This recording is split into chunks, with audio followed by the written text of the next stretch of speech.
Hello everyone, it is Joe here from Omnipoke, the channel that brings you guys everything Pokemon, and I'm accompanied by Jack today because we're going to be tackling the big old topic of Melbourne, the international championships that are happening in just a couple of weeks now, and we're going to be talking about the top 10 decks for that tournament.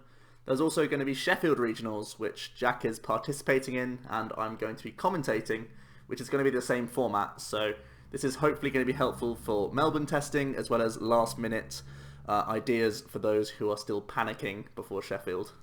Yeah, definitely. So starting us off, we have Persimmon. Persimmon is an archetype that is pretty much solely from Sun and Moon. That sort of I think a few people initially didn't give too much credit for, but after people have been testing it a bit more and looking at the meta in general, this could actually be a real top tier contender. Joe took it to a League Cup, I think it was last weekend or the weekend before maybe, and actually got first place with it. So it definitely can. And he played things like Turbo Dark and Mega Mewtwo on the day, so it definitely can beat those decks, which I think is really important at the moment.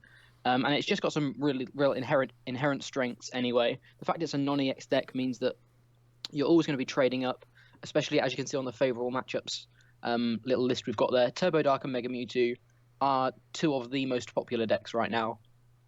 And because of that, having good matchups against those two is just going to be inherently strong anyway. So you're also going to be, as I've said, non-EX, which means you're going to be trading up a lot of the time as well. And just in general, having a real consistent engine. Persimmon is debatably, in my eyes, one of the most consistent decks in the format right now because it's super simple. You've just got to get your Persimmons on the bench and find a DCE, and pretty much you're good to go. It's got hand refresh through Oranguru if your opponent tries to go down the low hand size N route. And yeah, it's just got a lot of options to it. So I feel like Persimmon could be a real contender in this new format. We've also said that Mega Ray is a favourable matchup as well. A fun little thing you can do with the Mega Ray is Sky returning with your Shaman and leaving a bursting balloon in the active, meaning that if they then take the bursting balloon damage as well, a Mew can come in with 4 Persimmon on the bench and take a knockout on the Mega Ray. So even in a matchup where you may think initially it's not too favourable because they can consistently take a knockout against you every turn, you can actually also do the same as long as you're careful with your balloon placement and things like that. Yeah, I found the Mega Rayquaza matchup firsthand being really favourable. It was just hilarious to see that in action, where you can just make sure the Rayquaza player can only ever take single prizes, and Persimmon playing 2 Lysander and 2 Catcher, my build was playing. You can always access their Hoopers and their Shamans that you can one-hit KO. Obviously, Hooper thanks to weakness if you're attacking with Mew. So yeah, those are really good favourable matchups. The deck is only okay when it's not playing against those decks, but because it's so quick and so consistent, I think it's worth it a lot of the time. And Bursting Balloons evens out a few matchups where you may think the deck just sort of folds. Playing Bursting Balloons and sometimes even puzzling Bursting Balloon back, it's a really important card. Even something like Eco Arm could be considered in the deck because balloons are so strong, and it means that almost anything is going to be awkward. Well, it's going to be awkward for the opponent. Definitely things like Volcanion, where you think that you're behind in the matchup because it's so easy for their non-EX Volcanion to KO Mews, and they build up their bench quite a lot. But then just sort of balloons, just balloons alone, puts things back into ranges that just work so nicely for Persimmon. So I do think it's a cool archetype. It's very simple as well. So for a large-scale tournament, it's good to have a deck that can just do the same thing over and over again. For hot techs, we've got a couple of things down here. Just a one-off Fury Belt, I think in Persimmon is very good. I've just mentioned how important balloons are, but the one belt can be really nice. It means that you can KO even fighting Fury Belted Darkrai. It means that you can KO Shamans with just 3 Persimmon in play if you're using Mew. So it just does a lot of number fixing, which is cool, let alone giving you higher HP with the Persimmon itself. Going up to 150 HP as a non-EX is really awkward. Definitely mid to late game if your opponent is ending you to try and slow you down. It also hurts their own hand size and their own outs because naturally Persimmon does like to drop, well, it doesn't like to drop prizes, but it naturally drops prizes turn by turn anyway because you have such low HP. So an N approach is not actually that effective against Persimmon because firstly you have Oranguru yourself, and secondly they have to keep up with all these non-EXs every single turn, So really, they need to be drawing more cards than just playing N to disrupt us. And the second one is going to be Enhanced Hammer. Persimmon just plays 4 DCE, so you do pretty much lose as soon as your opponent announces Chaos Wheel. So trying to Enhanced Hammer that energy away in the early turns, so that you can maybe capture it up or Lysander it up and put early damage on it, as sort of a hopeful means of getting rid of the Giratina. Also, again, the Fury Belt comes in helpful because you can put it on Persimmon, then you're guaranteed to survive attacks from Giratina, so hopefully you can 2-hit past it. So I think the combination of these two cards can give you a means of not just scooping against Giratina. I think you'll always be awkward. It's always going to be a really rough matchup for decks that are playing Giratina EX, but I think these two things give you a chance, and they're just useful in general. They're useful against Mewtwo, useful against Yveltal, so the 1-of-E Hammer, I think, will be a cool tech card for the deck. Yeah, definitely. Next up, we have Solgaleo Lurantis. This is a deck that ended up making one placement in the top 16 of Anaheim, and it was the tragic tale of having 2 win-in opportunities and missing out on both of those. So it could have gone even further into the tournament, and a few players tipped it off to actually win the entire event had it made it into the top 8, just looking at the favourable matchups that it could have had. And let's have a look at those favourable matchups. Mega Mewtwo, Turbo Darkrai, and even Mega Gardevoir. I think it all comes down to the same thing, really. All of these Pokemon have high HPs. Solgaleo 250 with a resistance to Psychic is relevant for the Guardi and the Mewtwo players. As well as the fact that it gets rid of its own energy. So Mewtwo really does struggle to deal anything to it. And you're just blowing things up with Sunsteel Strike. It's very cool. The Lurantis reload is really nice. The synergy is all over the place with the deck. It's very cool once it does get going. It's just the fact that it is a Stage 2 deck, and it's also playing a Stage 1 line, and they're both very important. And it's the consistency aspects, which is why Solgaleo Lurantis is currently not higher up on our list. We think that once it gets going, it's one of the most powerful, threatening decks in the format. It's just how consistently you actually can get going. And also there's the small caveats that it has a terrible Volcanion matchup, and Garbodor is also a big issue for the deck. Yeah, I think I was really happy to see that someone had piloted Solgaleo into the top 16 in Anaheim, and I think if you've tested the deck enough and you feel that you can get over those natural little sort of kinks in the armor in its inconsistencies, then it could be a really good pick. Again, Mega Mewtwo and Turbo Dark, as I said with Persimmon, they're likely to be the 2 most popular decks in these 2 tournaments. In my opinion, I think it's pretty much going to be the case. So having good matchups against those naturally is just going to be really, really good. Hot techs wise, we saw a list a little while ago, just after Anaheim, that played a single Glaceon EX and some Rainbow Energy as well. That could be a really, really good sort of assistance against Vespiquen. Vespiquen can be a real issue for the deck simply because they can actually reach 250 through the Flare effect of Flareon and just getting enough Pokemon into the discard. So it does mean that actually this non-EX can one-shot a Solgaleo sometimes, which is crazy.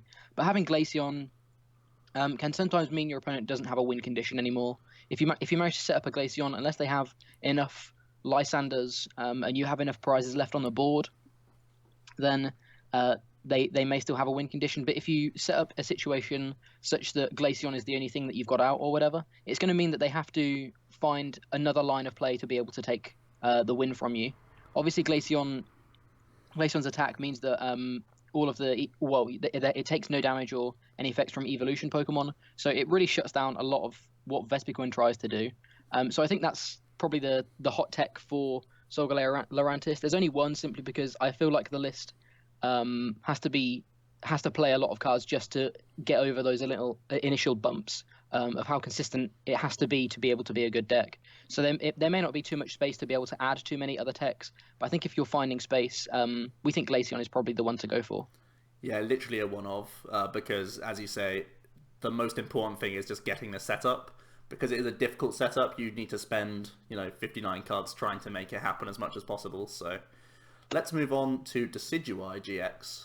Yeah, Decidueye is one that I think me and Joe, it's kind of a deck that me and Joe have been working on in the back of our minds ever since Sun and Moon was really released. And the more we play it, the more we want to work out the exact 60 cards that we want to play with Decidueye. There's so many options, as you can see. All of these Obviously, not all of them in the same deck, but all of these are worth including in a Decidueye list in some capacity. So there's obviously lots of different options for Decidueye, and I think that's, along with the card itself, is one of the inherent strengths of the deck overall. The card itself is just insane. I still think Hollow Hunt is really, really strong, and even his attack is just 3 for 90, which on a normal Pokemon would be pretty mediocre. But because of Feather Arrow, and because of how consistently you can get Decidueye up turn 1, it actually applies a lot of pressure. 3 for 90 isn't at all bad when you're pairing it with 3 to 4 Feather Arrows a turn as well. So I think that, compared with, as I say, all of the different options you can throw into a Decidueye deck, it could be a really, really good pick. I think the difficulty will be finding the perfect 60 cards, and that's why, personally, I decided to take a step back from Decidueye around a week ago, just because we weren't sold on the exact 60 we would play in a large-scale tournament such as Sheffield or Melbourne. So that's why, personally, I took a step back from it, but I don't think that means the deck is bad at all. I think if you found a 60-card list that works for you, that beats a lot of different things in the format, and is able to consistently do so, it's obviously, like I say, with all the options, there are a lot of different win conditions for the deck. So I think I could easily see this deck sort of winning a tournament in the scale of Melbourne or Sheffield. But I can't see personally me winning with it, just because we haven't found the perfect 60 for it.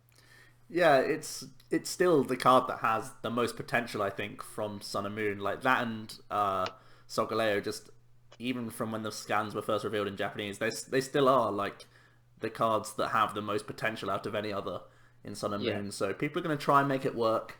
I think it still has to walk the awkward tightrope of just sort of crossing your fingers and hoping to avoid Volcanion.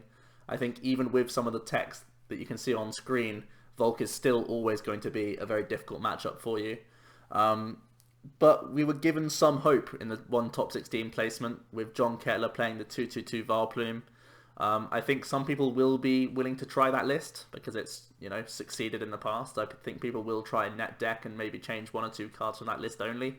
And I don't think that's a bad thing at all. I think the Vileplume does offer a lot to the deck. Alternatively, some people have been playing one of Hoot Hoot to do the same thing a lot of the time. I really do like the disruptive aspect of the deck. I think the way you need to perceive Decidueye is as a deck that every turn that you can extend the game is a turn that you prefer to your opponent. You're getting closer to victory every extra turn that you play. So having these things like Stardust Jirachi or Beedrill and Hoot Hoot, these sorts of cards I think are really worthy inclusions as one-ofs to try and prolong the game and try and force your opponent into a resource management war, because you have Hollow Hunt GX on your side and you have these awkward, annoying Pokemon naturally in your own list. I think it can easily get over the line just by trying to stall for a few extra turns at any point in the game. For hot techs, I think Max Potion is a one-off that I've really loved in Decidueye. The amount of times I've lost games as a Decidueye player because I've just had a damaged Pokemon get KO'd off the bench, it just saddens me. And having one Max Potion means that you can really just fit the theme of this guy has a load of HP. 240 is very, very tricky to one hit. So Max Potion often gets the value, and you can Hollow Hunt it back as well. And EXP Share is another one that I've personally really enjoyed in Decidueye. I think these two techs I should mention, you probably won't have the space for if you're going to play the Vileplume list. But if you choose not to play Vileplume and maybe just one Hoot Hoot, I would still advise. But it does mean that you have a bit more space to play things like Max Potion and EXP Share. EXP Share is really cool for just keeping up the momentum with your Decidueyes in terms of an attacking presence, because the deck otherwise has no energy acceleration.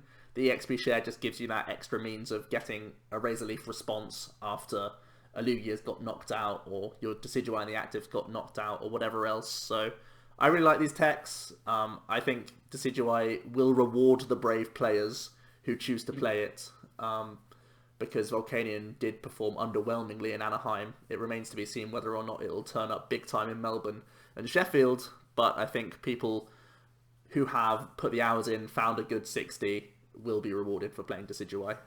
Yeah, definitely. On to Mega Gardevoir now. Mega Gardy's a deck that obviously I've played a lot this season, so I've got a lot of opinion about both of these archetypes. We've split it into two because really the straight Gardevoir build does perform and play out very differently to the split Mega build. The Turbo Mega Gardevoir list with lots of Hoopers, Shamans, and Dragonites, I think, is best served in a metagame where there's not a huge amount of Garbodor and not a huge amount of Silent Lab. And the format's in a strange state right now. There are quite a few Silent Lab lists. A lot of the Turbo Darkrai players like to play 1 or 2, but it's only really 1 or 2 counts. And looking at the other Garbodor lists out there, I think you should already be fairly favoured against Mewtwo just through typing, and you should be fairly favoured against Yveltal Garb as well. So I think although there are Garbodors and Silent Labs around, I think it's still probably worth playing the straight Mega build in my opinion right now, because you can obviously bounce the stadium against Silent Lab lists, and against the other 2 decks that are playing Garb, I think you can win without a huge amount of abilities after like the second turn of the game, as long as you can keep finding energy attachments and Mega Evolutions and such. So I think Guardi's basically just a well-positioned deck right now. Mega Mewtwo and Turbo Darkrai, I personally think are very favoured. Turbo Dark maybe only 60-40 in your favour just because of their raw consistency. But I would definitely obviously put Mewtwo as a favoured deck. And I would also put Yveltal favoured. Again, just for resistance, you only ever put 2 energy on your active. And you even have the freedom to just Lysander KO Garbodor, and then you have your draw engine throughout the entire game. So I think it's a deck that has really good matchups right now. Yeah, I think Mega Guardi is in a real good position, just because as we saw with the first couple of decks on the on these slides, and as we'll see towards getting into the top 3 or 4 decks, it has good matchups right now, and I think that's just so important for a big tournament. And again, the consistency of the Hooper Shaman engine is just really, really good. However, it is worth noting that the Primal Clash Mega Guardi build is not at all a bad deck. I think it's still a pretty strong deck. It's just sort of a slower version of what the Despero build does.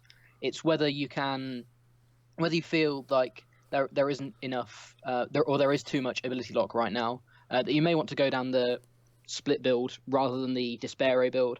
I think both lists really, hot text wise, really appreciate Fairy Drop at the moment. It just makes so many more sort of little maths that you wouldn't initially think mattered.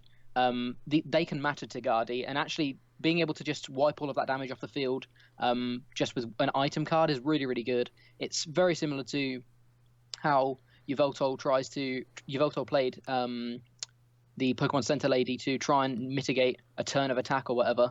Against things like Yveltal, they are going to try and use Fright Knight to deal this damage and eventually get over your Guardians that way. And Fairy Drop just put them behind a turn. And that's all sort of Guardi needs. It just needs to be able to announce Despair Ray a lot of the time, turn after turn, and take prizes that way. The other real nice tech at the moment is Escape Rope. You're probably going to be playing 1 in your Mega Guardi builds anyway, but I think 2 isn't at all a bad count, simply because sometimes Tauros can also present some difficulty. Obviously, you can, through the means of sort of using a Rattata and filling your bench, you can one-shot Tauros, but sometimes you really need to do a lot to be able to do that. And if your opponent's able to hex you or find another way of ability locking you, it's going to mean that you are going to have to 2-shot into this Tauros, which is exactly what Tauros wants. It just wants to survive a hit and then take a knockout, and that's all Tauros looks to do. With the rope, it means that you can get around that a bit more. You're obviously going to be playing Lysander as well to help, but just having more physical switcher cards for your opponent can be a really, really good option. We would also suggest Hawlucha, but in the same vein that if your opponent's got ability lock, then you can't use your Hawluchas either. So if you're being ability locked and you have to deal with a Tauros, Rattata and Hawlucha aren't going to work. So it just makes sense to play the escape ropes in my mind. Yeah, absolutely. And Guardi's one that's been on my radar all season. I've tried to play it in various ways. Obviously, I had some success with the split mega build. It is clunkier, but it can reward you a bit more. I think it is more favoured against Turbo Darkrai, more favoured against Volcanion than the regular Guardi build. And that's mainly down to the non-EX Xerneas that you put in the active, because that 130 is an annoying number in the opening turns for both of those decks.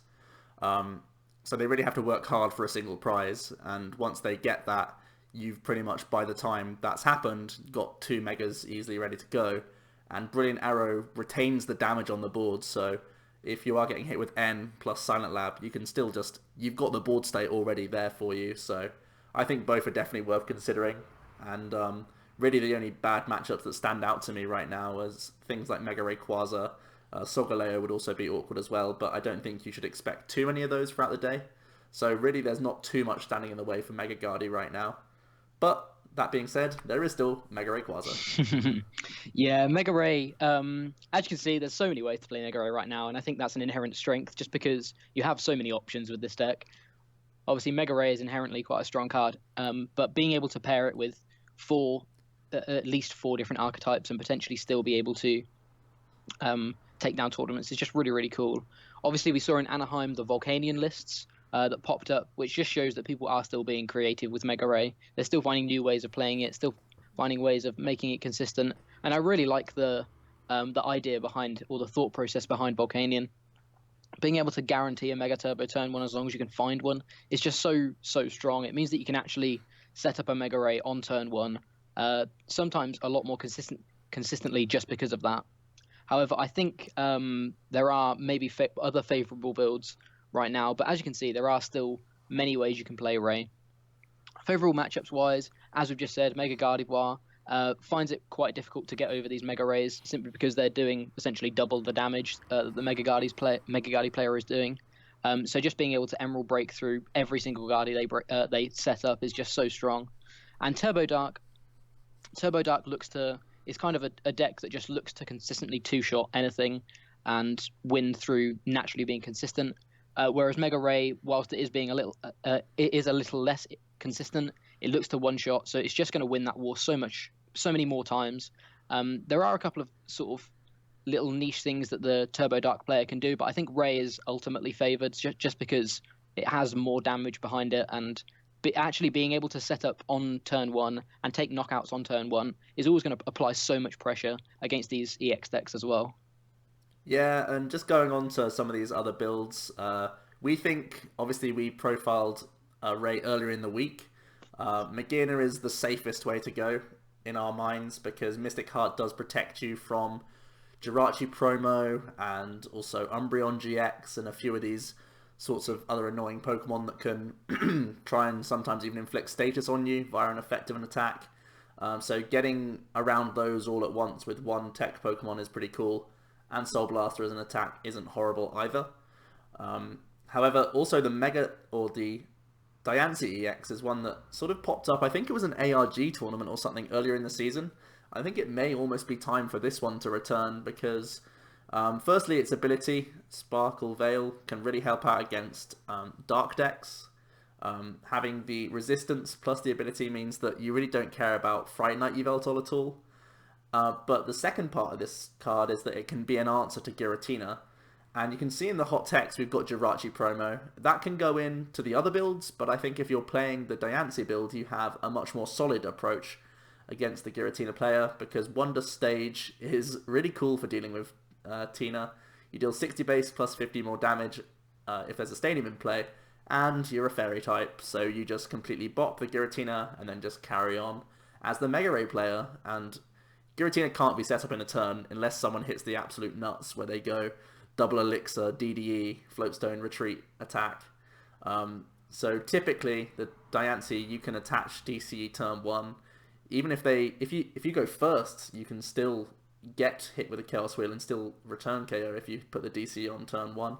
So I think just having the answer or the check to Giratina is going to be important for the Mega Ray player. So Diancie builds may be creeping back into the format, which will be cool to see. The other hot tech that we like is Oranguru. We've mentioned a few decks are playing Garb, but it's only a few right now. Only really you'd expect to see Garbodor in Yveltal and Mewtwo variants. So against everything else, having better answers to N is really important because the main way that Mega Rayquaza loses the game is it takes its two prizes too quickly. It gets N to like 4 or even to like 2 cards in the mid game, and it then just can't have a response. Well, now Oranguru gives you a few more cards to see, and hopefully you can find your final VS Seeker or your final DCE or whatever else it is to close out that game. So It's a deck that's seen a bit of success. It got one top 16 in Anaheim, two top 32 placements. It's the one of the only decks that's actually won tournaments over here in Europe. Yeah, it's going to carry on being a powerhouse because that's the only way that you can really describe this deck. It just tries to churn through everything in its path. Alrighty, into number 5, we have Vespiquen variants, and it's impossible to determine the matchups for a Vespiquen deck, just because even looking at the Anaheim lists, there were a total of 4 that made it into top 32. One ended up in top 4, one made top 8, and 2 made top 16. But they were all vastly different to one another, and even more recently, we saw an ARG tournament where Andrew Mahone was able to win, and his list was vastly different from even the ones we saw in Anaheim. So Vespiquen is a deck that always just changes depending on what the player is expecting to come up against in the tournament. For me personally, if I was going to be playing Vespiquen, I think it is still important to play the Evolutions, at least Vaporeon and Flareon. I think those will be important enough. I think Zoroark, of course, is going to be helpful for you. He gives you good flexibility, and he also provides good early damage, where there's a lot of decks right now with a heavy Hooper Shaman engine. You can punish those large bench sizes quite quickly, which is something that Vespiquen can't do. It doesn't really have early damage inherently, unless you go absolutely nuts and just draw really nicely into all your Acrobikes and Ultra Balls on the first turn. So Zoroark provides nice early pressure in the deck. And from there, there's the sort of extra Pokemon that you consider. Maybe you just have thick lines of Zoroark, Vespiquen, and then you just go for like Unknowns and Klefkeys, or you try and be even more greedy and squeeze in some other Stage 1 lines. Marowak has been played around with as one answer to Giratina. There's also Herdia, which has been played, and I think a cool thing that you could do is play Enhanced Hammer with Herdia to try and be an answer to Giratina. If there's space for 2 or 3 paint rollers, there's got to be space for an Enhanced Hammer in there somewhere. So I think Herdia could be a cool option once again in Vespiquen for the deck. Even the Zoroark break with 1 or 2 Dark Energies, if you play a Teammate's Engine, you can get into that and you can respond on the Giratinas with a single Dark attachment, and they can never really one-hit KO the Zoroark break. So there are definitely options for Vespiquen to get creative and find ways around Giratina. So it's going to be interesting to see what people bring in that regard, because I think it's important to have an answer to Giratina right now. Yeah, I think the inherent strength of SB is just how you build the deck. There's obviously so many ways you can build it. Personally, I am in agreement. I think the Zoro and Evolution style Vespiquen deck is really, really good, just because Zoro sort of covers your early game, means that you don't fall too far behind, such that Vespiquen just isn't doing enough to keep up in the late game. And then once it does get into the late game, when you've got a lot of Pokemon in the discard, Vespiquen can just come in and sweep up. I think it's a really, really good deck on paper, and it's just being able to consistently sort of pull that sort of strategy off. But I think that's what Zoroark helps with, meaning that you don't have to start relying on these Vespies early. You have another attacker, which is really, really important. Regarding the answers to Giratina, I also think that Zoro Break is personally in my eyes, one of the best ones, if not the best one right now, just because it can also copy GX attacks, which I think is really, really relevant. I think people are more likely to be trying out some of these GX attacks over the next couple of weeks. I feel like in Anaheim, they didn't do so too much just because no one was really aware of what exactly was going to be able to compete with the rest of the format. But I think we're going to see more and more creative GX decks over the next few weeks.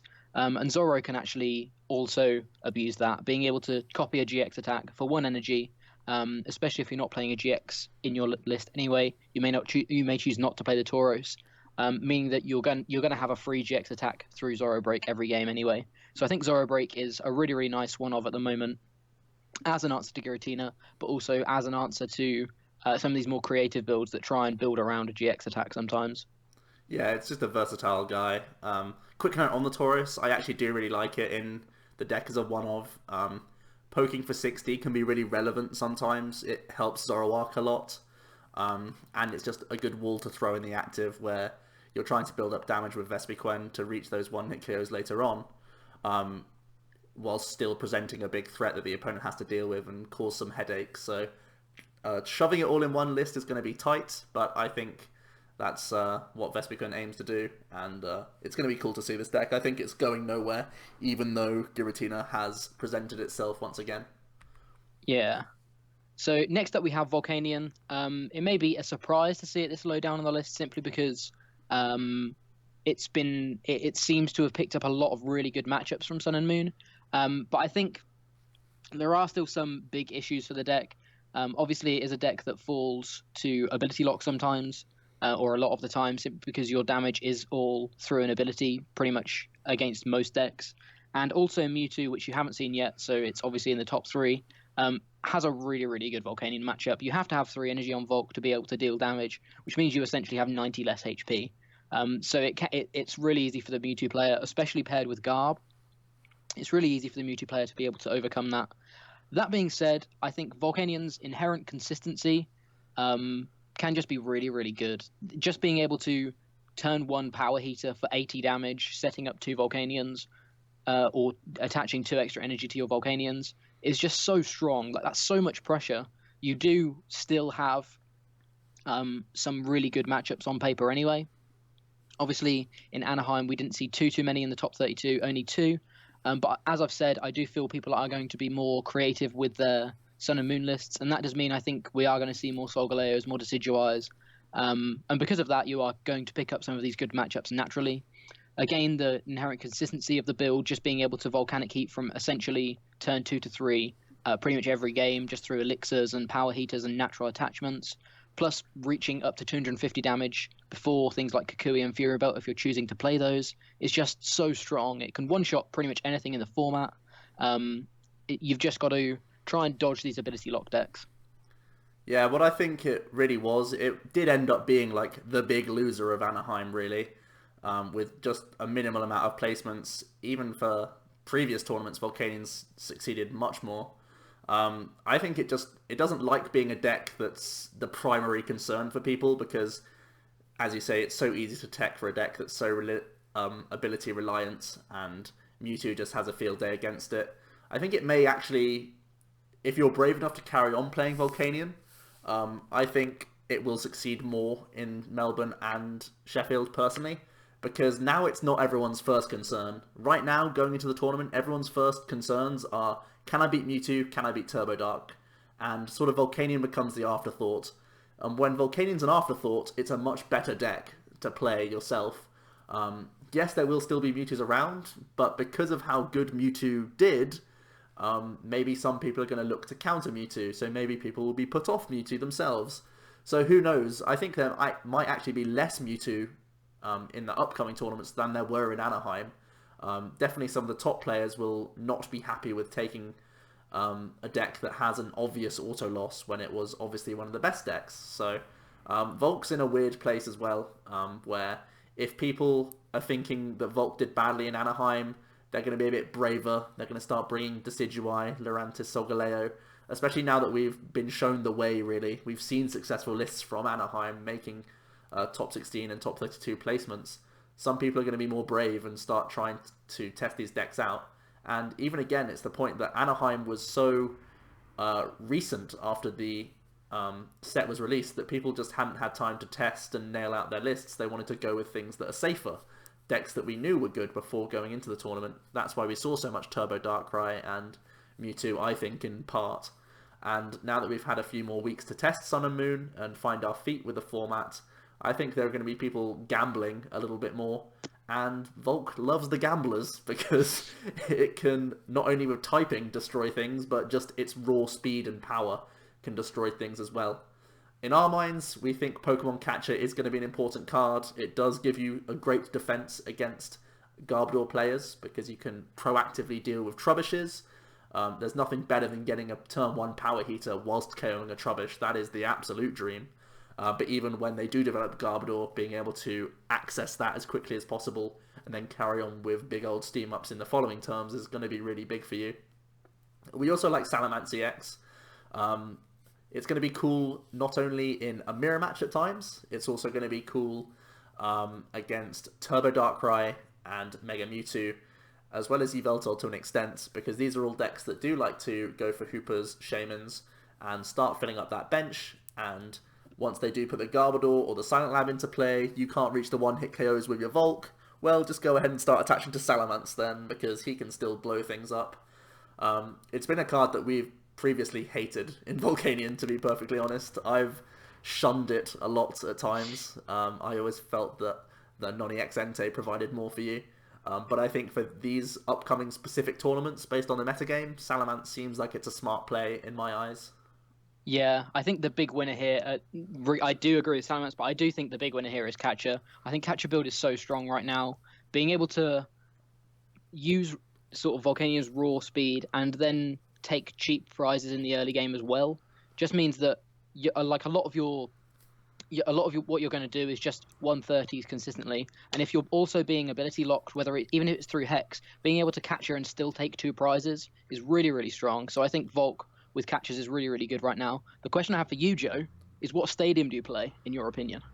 Well, right now, because I think Salamence is probably mandatory, I think I'd be playing at least 1 or 2 Skyfields. I think one of the most important things is just playing a high stadium count. There's quite a few decks playing 2 Parallel City minimum. There's quite a few decks playing 2 Silent Labs, sometimes even 3. So these are all awkward for Volk. So I would say if I was going to be playing Volcanion, I'd be making the spaces for 2 or 3 catches, and I'd be making the spaces for at least 3 stadium cards. And we've played Rough Seas in the past, but I think there's not really enough Yveltal around to make that worthwhile. So I would probably go for Skyfield or Scorched Earth, just because Scorched Earth can draw you a load of cards, and that's never a bad thing. Yeah, perfect. Alrighty, let's look at Yveltal Garbodor now. Even though it's a 3rd place deck in our minds right now, and it has seen 1 top 8 in Anaheim and 2 top 32 placements, it again feels like it's falling under the radar a little bit.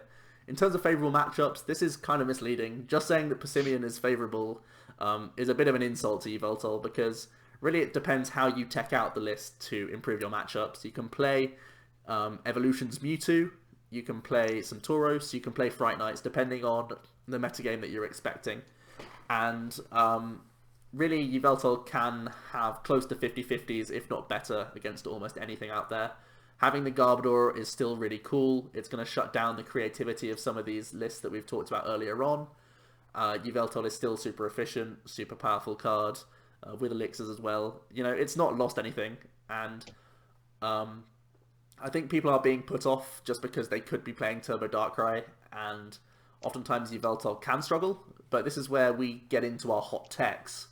And I think Double Fright Knight may be the way to play Yveltal Garbodor once again. I think we have to just take Tauros and Ninja Boy out, put that to one side, and say, yeah, these things are cool, but right now, Fright Knight is still really good. It's like we've jumped back into the past, I think, when Mewtwo is one of the top decks, and Fright Knight is really good against Mewtwo.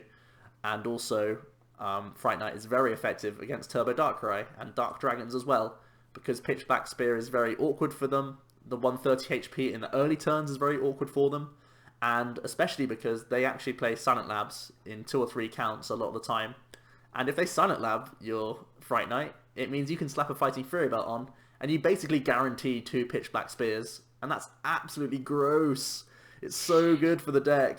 I think from there, like, it's really hard for you to lose the game as the Yveltal player. So if you see Silent Lab come down and you're the Yveltal player, just let it stay, because it really benefits you so much, I think.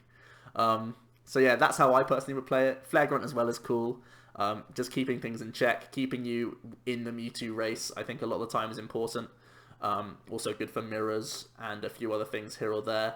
I just like the old style of Yveltal. I think it's good enough to carry on in this format right now as a top pick. Yeah, definitely. I do also agree that I feel a lot of people initially were like, yeah, we can throw Tauros and Ninja Boy into Yveltal, but we do, in my mind, feel like we're back in sort of Liverpool or London era, more so London perhaps, where Yveltal just needs to use Fright Knight to really abuse these EX decks and then just take big swing turns with Yveltal. I think keeping it simple is the most important thing. And I think, yeah, Double Fright Knight is just really, really good right now. The other thing with Yveltal, and at least I think in my mind, the top 3 or 4 decks that we're talking about at the moment, is they just beat down some of these other more quirky lists. Like Yveltal is just an inherently strong archetype, so being able to naturally just have wins against some of these sort of quirkier rogues can just buy you that extra win for your tournament, and knowing that that's one less round that you've got to win. Every free win you have is just so much nicer for a big tournament like this. So being able to not only with Yveltal, but at least the next 2 or 3 decks, and maybe even like I sort of include Volk in this, I guess as well. Just beat down some of these newer, quirkier rogues. Sometimes just means that you're going to have a better day overall anyway.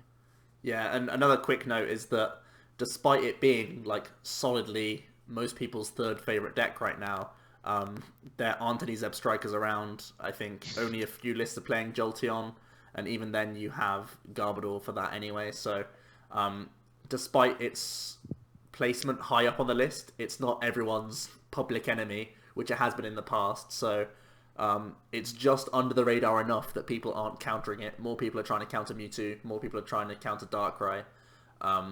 So Yveltal feels like it's pretty safe right now, and it could turn up and do well. I think if I was going to Sheffield, I would be playing Yveltal Garb with double Fright Knight and like heavy Fighting Fury Belts and stuff like that. I'd play a really old school list with just like 2/2 Garb, 2 Fright Knight, 3 Yveltal EX, and probably 1 Oblivion Wing, just because there are murmurs of a few Hammer decks being around. So that's just how I would build it, and then just consistency from there. I think it could do really well this weekend. Yeah. So the 2 decks we haven't talked about are Turbo Dark and Mewtwo. And as you can see, number 2 goes to Mewtwo. Another deck that's just super consistent right now, just deals a huge chunk of damage, has good matchups pretty much, or has sort of 50-50 matchups across the board against a lot of things, having favorable matchups against, I think Volk is still potentially going to be quite a popular deck. As we've said, it seems to sort of weirdly, it seems to be in a better place now than it was. So having a good Volk matchup is actually really important.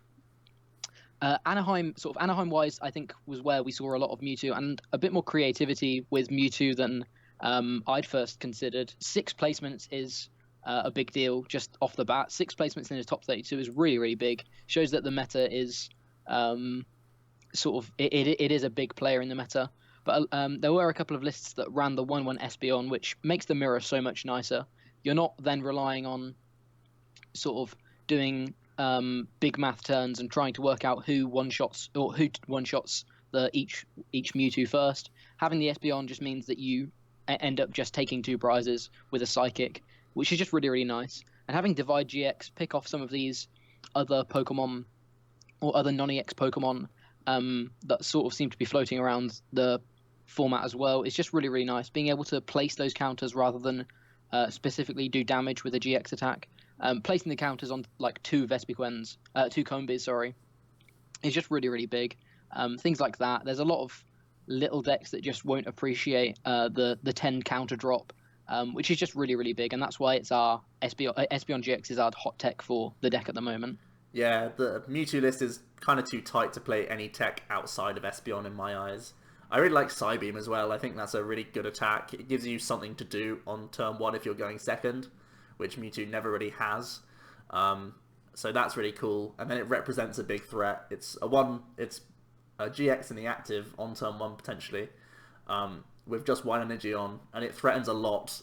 It's confused the active, and it can, with a single attachment, next turn, do 1 of 2 very damaging and awkward attacks. So I do like that as a 1-of, or a 1/1 line. I think you do probably need it to keep you in the mirror. If you're the one not playing the Espeon, a lot of other people will be, so you'll be losing mirrors, or you'll need to have other ways to win the mirror. So I think you pretty much have to, just because other people will be, more than anything else. It does mean that your Garbodor line has to go down to a 2/1 count a lot of the time, which is awkward. It does make life a little bit more scary for you. If Garbodor is KO'd, you need to dig for Super Rod pretty damn quickly in some matchups. And of course there's a higher chance of it being prized, and it's a lower chance of you naturally drawing into it. All these sorts of things can slightly reduce your favorability against some of these ability heavy decks, but at the same time, a lot of the time, just 1 Garbodor does a huge amount of work. If that stays in for 2 or 3 turns, that just gives you enough pressure to, or enough time for your own deck to put enough pressure in to win the game. And Mewtwo is just simple: high HP, the option to heal with damage change, and also big old damage with Psychic Infinity that is nothing to sniff at right now. I'm going to throw a question over to you now, Jack. I'm just going to say, would you ever play a list without Psychic Energy? Would you try maybe the Metal list or some other builds of Mewtwo? Because Mewtwo was so popular at Anaheim, it's only natural that people will be countering it or trying to counter it. The biggest counter out there is likely going to be Mega Guardi, right? So Yeah. do you ever think it's worth trying to balance that matchup out with the Metal build? I think it does balance the matchup out a little bit more. But I think the more Mewtwo isn't a deck that I have tested playing too much until the past couple of weeks. I've played with it a little bit more and played against it a little bit more. And the more I play against it, the more I just think the Psychic build is inherently so strong. It's especially with Espeon, like as you say, applying that turn 130, just the confusion is just that little bit of extra pressure alone. I think damage change is a huge attack that a lot of people not underrate but don't always think about. Being able to max potion and deal damage in the same turn and retain all your energy is just nuts. There are a lot of decks that we've mentioned, or a couple of decks that we've mentioned that do have a lot of HP, and we're like, well, if they've got a lot of HP, why not try and throw in a max potion? And the deck sort of has its own form of max potion, so to speak. So I think you're taking a lot away if you're taking away the Psychic Energy, because I think damage change is huge. So personally, if I was playing Mewtwo, I would go for a Psychic build, but I do think I can understand seeing more Metal builds, or I would understand seeing more Metal builds on the day, naturally, because Mewtwo is public enemy number 2 right now, and in that respect, Guardi, I think, is going to see some natural people just picking it up just because it has a good Mewtwo matchup. So balancing that out is always going to be helpful.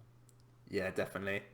So let's have a look at our number 1 deck, and our number 1 deck is actually 2 decks. Turbo Darkrai and Darkrai Dragons. The decks perform very similarly, even though their matchups slightly change. It's all about trying to ramp up lots of energy on the board, using max elixirs to get Darkrai EX's Dark Pulse attack into good numbers. Definitely if you're playing the Dragon build, that can get to one-hit KOs quite quickly. Even if you're playing the regular straight build, that can eventually get to one-hit KOs once some EXP shares have hit the bench and stuff like that, so that you never really lose damage, even though you lose prizes. And the deck just vomits consistency for me. I've played a lot of the just straight Dark list, and it is so easy to play that deck. It is so brain-numbingly easy that you can just start putting down energy. It's like you're being a noob, basically. You just have energy all over your board. For some reason, there's a Hooper, and it's got 3 Darkness energies on it, like, just because you put an EXP share on there. And it just looks ridiculous when you get to the late game with Turbo Darkrai, but it's quite simple. It's a 2 energy attack cost, and it's very efficient. And you have acceleration from the discard pile with Baby Yveltal. You have acceleration from the deck with elixirs, and they just don't get off the board because you have EXP share as well. I think naturally Turbo Darkrai can get set up in almost every game. It has disruption elements with the Silent Labs. This is how you kind of really do have favourable matchups against Volcanion and also Vespiquen. Vespiquen is definitely ability reliant, and just because you put up so much pressure in the early turns, I think oftentimes Turbo Darkrai does have a good matchup against Vespiquen.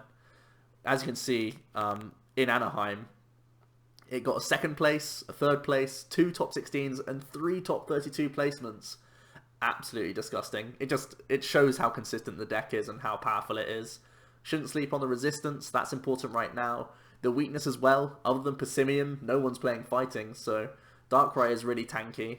So yeah, it's just really solid, hard to counter, and gets the job done almost every game. Yeah, and then looking at the Dark Dragon side of things, your matchups do change a little bit. Obviously, you pick up Persimmon because you are playing the Giratina, and it also really helps in the mirror, but the Turbo Dark matchup, because you effectively have like 4 extra elixirs in some eyes. Your double Dragon energy are 2 energy rather than 1, so you're just ramping into the one shots quicker. Obviously, Darkrai, Turbo Dark looks to two shot, and then eventually get up to that one-shot range. Whereas Dark Dragons is more likely to two-shot, then one shot, because you do have that extra pace from the double dragons.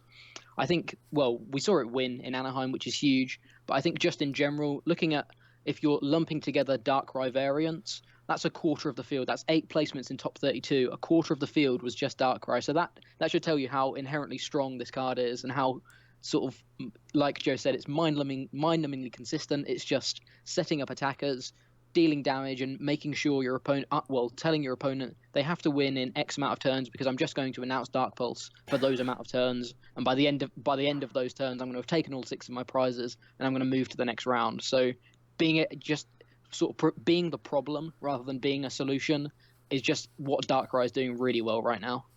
Yeah, we can't really say much more about it. The lists are out there. The first place list is good. Second place list is also very good. A lot of the other top 32 lists are very solid as well. So you don't even have to think about building the deck. Someone's done it for you, and you really don't have to make many changes. I think if there's any tech that you need to throw in as the regular Turbo Dark player, it would be Enhanced Hammer, just to improve your Dark Dragons matchup and also help out against Yveltal and Mewtwo. I think if you're playing Dark Dragons, the list is too tight already, and there's a small decrease in consistency if you're playing the Dragon list compared to the straight build. So there's no point in trying to over-tech when really the Pokemon themselves and the attacks from the Pokemon, those are the techs that you're playing, really. So there's no need for any other techs in my eyes. So that is going to round out the top 10. We do, however, have some other options, so don't fret if your favourite deck did not make the list. Maybe it's on this one, and if not, maybe you need to throw something down in the comments and let us know why we missed the best deck in format. But we're going to rattle off just a few of these quickly. I'll kick off with the one right in the middle, the one taking up the most space. Tauros Hammer's Garb. It's a deck that I've played a lot. I've played it a lot on stream. I like it. It's Garbodor, which shuts off a whole bunch of things. Tauros is awkward to knock out. You can pair it with either just 4 DCs and have Lugia, or you can throw in double dragons and have the Giratinas in there as well. I know Maze Brenninkmeyer, he's won a League Cup with Tauros Tina Garb, and I think also Russell Lepar top 32'd with Tauros Hammers as well. So the archetype is out there. A few players are picking it up and playing it. It's very disruptive.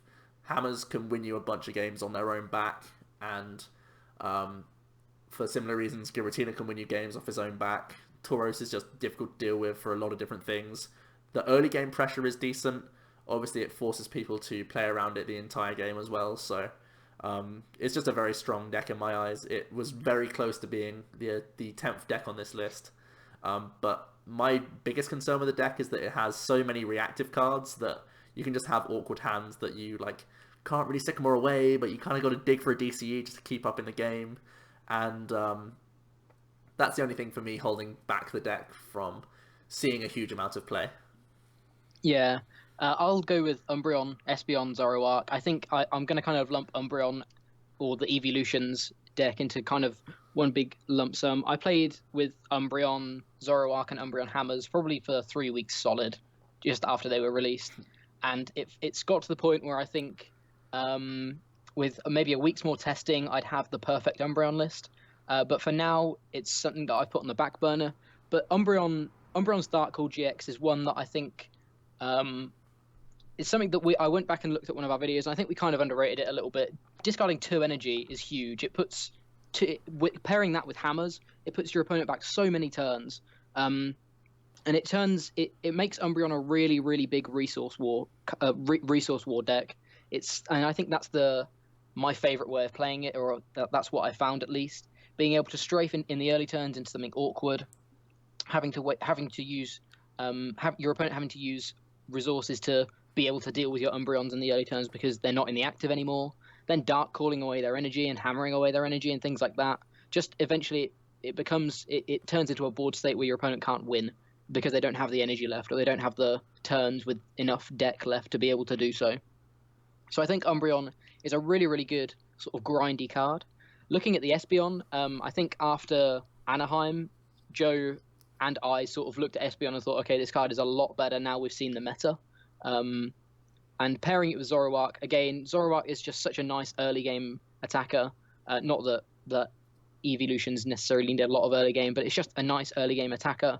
And being able to consistently do a lot of damage anyway is just really, really strong. There's a lot of Hooper Shamans, as we've said. So Zoroark, I think, is in a really good place right now. And pairing it with Espeon and the other evolutions means you're going to be hitting a lot of weaknesses.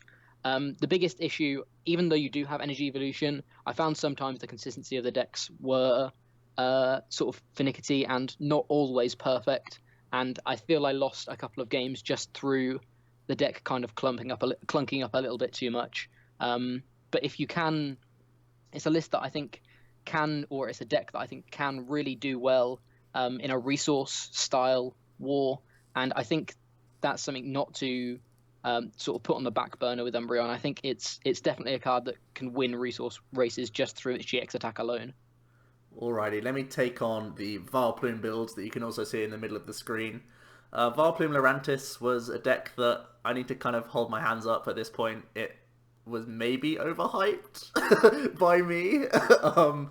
I personally thought the deck was going to perform better.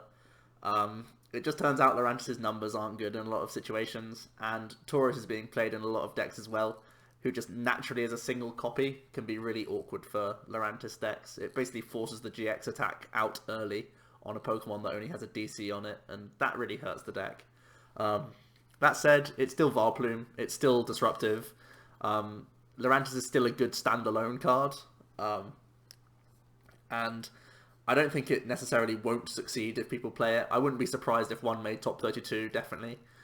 Just someone, who happened to go first enough or happened to make the build more consistent at getting the Vileplume out. The debate is still open about Sheenotic, whether or not you should play it.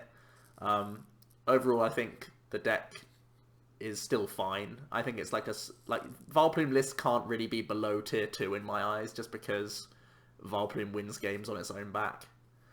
Similarly, looking at Plumebox, I think Plumebox is really well placed right now. Jolteon covers a lot, Regice covers almost the whole format right now, and Glaceon is really helpful as well against some of the evolution decks out there. So those three Pokemon still cover almost the entire format. And now you have Tauros as well, which is also a very awkward card to deal with. And one of the biggest points is that he's a single energy attacker, and this really helps out. It means that the Manaphy is actually more effective because you can spend turns attaching to other things that aren't your Tauros. You can just put a Rainbow Energy on Vileplume just for the sake of doing it to protect you from Lysanders later on. You can start powering up backup attackers that much easier because your main attacker is ready to go a turn earlier, and you're physically putting pressure on earlier because you have a single attachment attacker.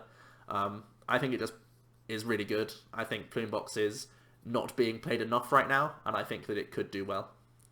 Yeah. Going on to, I think Gyarados is one that I want to talk about, simply because it did actually see a top 32 placement in Anaheim. Unfortunately, I feel what Gyarados doesn't have anymore is the nice meta that it had in Anaheim. A lot of people sort of predicted that Sun and Moon, whilst it was the first tournament that Sun and Moon was going to be out, not many people would be daring enough to play these Sun and Moon cards, and that was the case, and that's why Gyarados still did well. In Sun and Moon, there's a lot more sort of counter placing. You can see two cards on the screen right now, Umbreon and Espeon, that just place counters or do snipe damage. Being able to deal with those Magikarps whilst they're on the bench. And the Decidueye is another one that was actually in our top 10 list that can also deal with the Carps pretty easily. So I feel like if there was a time for Gyarados, it's been and gone potentially. I still think the deck is inherently quite strong just because 210 for a DCE is nuts. But I think you run more of a risk with these Sun and Moon archetypes now because the meta's calmed down a little bit and people have had 2 or 3 weeks extra testing with these lists that can present some real problems for Gyarados. Yeah, speaking of extra testing, Lapras Aquabox is one I want to talk about. The list that performed well in Anaheim was so creative and bizarre and different from anything else I'd seen from an Aquabox list before. Playing Lucky Helmets and Enhanced Hammers was just really surprising to me. I still feel the best way to play the deck is with Fury Belts and with some Rough Seas, definitely. I do like the fact that they played things like Parallel to try and combat Rayquaza, But overall, I think Lapras does still have good matchups. I think your Turbo Darkrai, almost most importantly, some would argue, is very strong. Definitely when you play Rough Seas and Fury Belts, I think it's very, very good for you. Fury Belt just pushes the numbers for Lapras as well. Blizzard Burn to 170 is good, and you having 230 HP with healing is so good. Basically, whenever Palkia is not getting one hit as well, he gets huge value from Aqua Turbo, setting up your board with lots of energy on top of max elixirs. I just think the shell of the deck is still really strong, and it can challenge a lot of decks right now. The concern is that people are going to start, playing things like Decidueye and Lurantis a bit more now because Volk didn't succeed all that much. And people are always going to play Vespiquen because it's still a very strong archetype.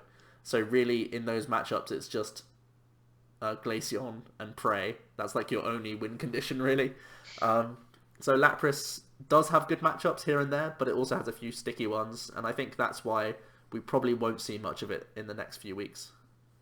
Yeah, and finally we have Rainbow Road or Rainbow Force, a deck that I personally, I don't think I'd ever play just because of the natural consistency issues that it has, which is one of the main reasons why the deck is maybe not in the best place right now. But it's also a deck that I'm incredibly scared of because if someone has the balls to play it, they can do really well with it. Like, it's just picking up those 60 cards and running with them. The deck is obviously really strong.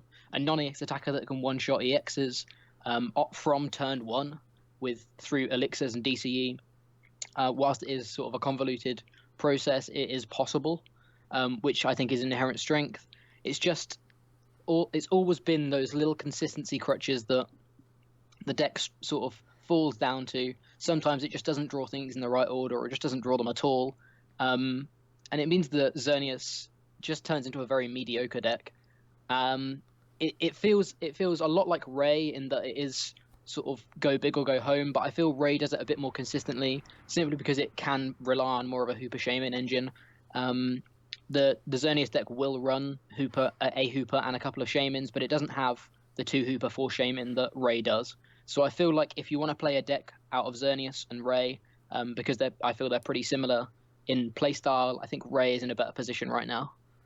Yeah, so there we have it. A whole bunch of decks, a whole bunch of discussion. Get your discussion down below, everyone. Let us know if you agree with the list, if you disagree. What's your top 10? What are you going to be playing for Sheffield? What are you thinking of for Melbourne? Me and Jack are both going to be in Sheffield, so come say hi to both of us. Yeah. Neither of us are going to be in Melbourne, unfortunately. But we do implore you to enjoy yourselves there as well. That is going to be interesting to see, at the very least, the results from Melbourne. And hopefully this video was helpful to everyone, both those going to Sheffield and Melbourne. Maybe just in the least case, just try and get some conversation going down below and within your own testing groups. I think normally these videos are well received, and as per usual, we'd love to see the response from you guys. Get those likes down below. Subscribe if you haven't already. If somehow this is your first video that you're watching from us and you've sat here for an hour, well done to you, and we hope to see more from all of you soon. I think we're very close to 5k subs as well, so lots of exciting things still on the channel. And anything else, Jack, that I've missed? Just make sure you tune into our weekly streams as well. It's something worth noting. We do post here and there anyway, but if you've managed to get to the end of this video, maybe you again didn't know about those. Every Wednesday, 8:15 to 12, usually roughly GMT. Hop in. It's always me and Joe pretty much, and we usually have 1 or 2 other people with us depending on who's free week by week. And it's just some testing, something casual for you guys to have a chat with us, and perhaps ask us any questions that we haven't got to or you didn't want to ask in the comments. So yeah, hop along to those. Twitch.tv/Team Omnipoke.